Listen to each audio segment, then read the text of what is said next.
పగలు కూలి రాత్రి చదువుతూ గ్రూప్ 2 జాబ్ సాధించిన విజయలక్ష్మి నంద్యాల జిల్లా రుద్రవరం మండలం ఎల్లవత్తుల గ్రామానికి చెందిన విజయలక్ష్మి గ్రూప్ 2లో ఏఎస్ఓగా ఎంపికయ్యారు. పేద కుటుంబంలో పుట్టిన ఆమె కూలీ పనులకు వెళ్తూ చదువు కొనసాగించారు. ట్రాక్టర్ నడుపుతూ కుటుంబాన్ని పోషించే భర్త ప్రమాదానికి గురై ఆర్థిక ఇబ్బందులు ఎదురైనా పట్టుదల వదల్లేదు. పగలు ఉపాధి హామీ పనులు, రాత్రిపూట చదివి ఈ విజయం సాధించారు. స్వయం కృషితో ఉద్యోగం పొంది ఆదర్శంగా నిలిచారు.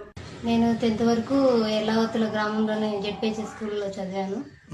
తర్వాత ఇంటర్ వచ్చేసి ప్రభుత్వ జూనియర్ కళాశాల నంద్యాలలో చదివాను.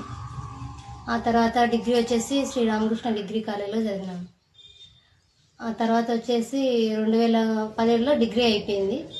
2018లో వచ్చేసి మ్యారేజ్ చేసుకున్నాను. మా ఆయన పేరు సాల్చెన్నయ్య. 2022లో హైదరాబాద్ కోచింగ్కి వెళ్ళాను.